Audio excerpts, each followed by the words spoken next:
I had a spray foam installer come out yesterday, look at the shed. They're gonna put together some quotes. Open cell foam, closed cell foam, and then actually roll in insulation. So these here are the walls, that are in question. I'm thinking I'm gonna really examine this piece down here and maybe take that wall off. I'll leave the shelf, I guess, is what I'm thinking. Even if I leave that shelf there, if I finish this with wood here, if I put in a 1-inch board, it's just going to be this little tiny shelf that sticks out. But it does have this here, like a lip. I could run cables. I could run a light, like an LED string light. That'd be cool, right? You turn it on, it would just kind of glow from it'd glow upwards. Anyway, so taking that facade out will allow me to more easily get that wall behind insulated. So that's the idea here. And somebody's pulling up the driveway. Who could this be? Let's find out.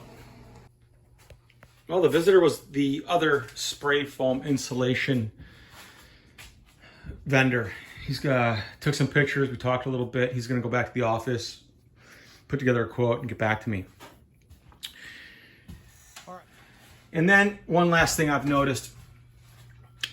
I'm going to be putting boards, running to most of the boards, 99% of the boards will run horizontally along the studs here. And then there's these braces that hold the truss work together down, to the walls.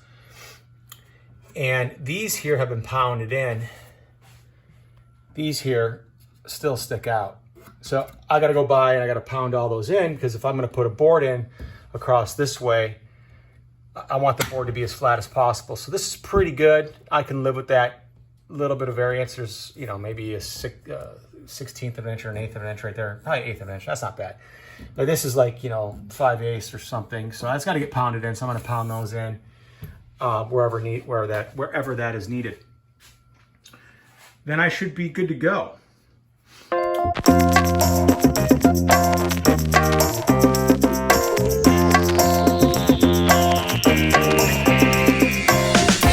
All right, so I don't know how this was put together. I don't know what the people were thinking, so I can't be too critical of that. But I just backed out 2, 4, 6, 18 screws from this board alone, thinking that would just be it. And I go to start to separate it, and I had to use a pry bar because I thought, well, maybe it was just like painted in place. So I start prying. No, it's nailed as well. What? I'm speechless. Why would you go through the effort of nailing and screwing this board in place? Maybe a nail or two to hold the board in place while you screw it the rest of the way. But that many nails and that many screws, I don't know. Oh well. Got to pry it out. Here we go. I'm starting to pull the bottom trim pieces out. I got this one out here. These are all the nails they used to put the trim in. It's trim. There's just no, I don't know. I mean, I don't want to be judgmental and critical of these people, but it's really hard not to, because 3 of these nails would have been sufficient. 5 if you really want to make sure that, your trim stays up tight. But 20? I don't get it. But okay. Off this large board here, all the way down the corner there to here, and then up. And I started to pry it out, and not surprisingly, the board itself goes behind here. So, you know, they put this board up first, and then you would trim it out to hide the seams. That's not surprising.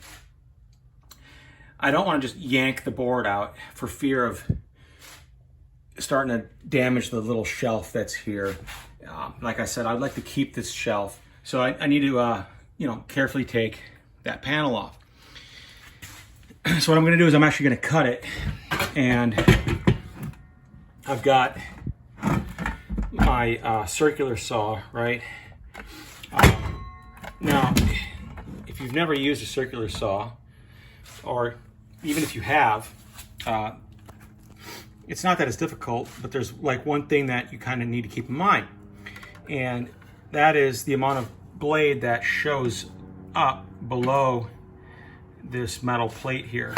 You know, so the saw typically goes this way and rests on the wood that you're going to be cutting, right? This is the depth that blade goes through the wood. And what you want to have that blade sticking down past this metal plate, just enough to cut through your wood and not much more. That is done by an adjustment on this side. So if I push this lever, if I pull it up, if I pull that lever up like this, it unlocks that plate. So now this plate moves up and down relative to the blade. I need to reach pretty far, right? I need to get under this distance, which is about 1.5 inches or so. And then I got to cut through that all the way. So what I'm going to do is just push this blade or this plate all the way up so I get the maximum depth of the blade. And then I'm just going to, you know, run down the length of this and make my cut, right? So I've got the plate where it needs to be, lock it in place, and I'll go ahead and make my cut.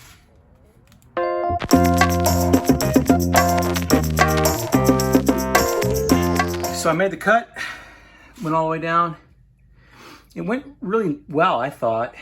It was pretty quick, pretty easy. However, even with the blade at the deepest of depths, it wasn't able to reach all the way through the plywood that I'm trying to remove.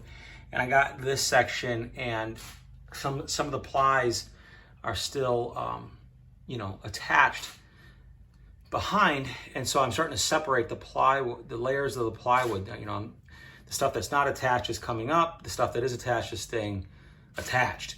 So I'm just ripping through the plywood. You know, so that's not going to work. So instead, next tool, I went and got my reciprocating saw. Put my long blade on there. So I'll just stick my blade in, right? I'll just go like that, turn the blade on, and just start cutting all the way down. It's okay if I hit the 2x4s a little bit as I'm trailing down. You know, it's not going to be enough to damage them or create any structural problems. But I just have to get this piece of plywood separated so that it comes out easily and I don't ruin my little shelf. All right, give this reciprocating saw a go at it.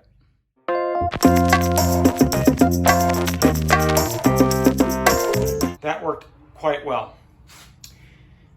Quite happy with that. It's completely sufficient for my needs. Very, very happy with the results. And they reused wood as well. Good for them.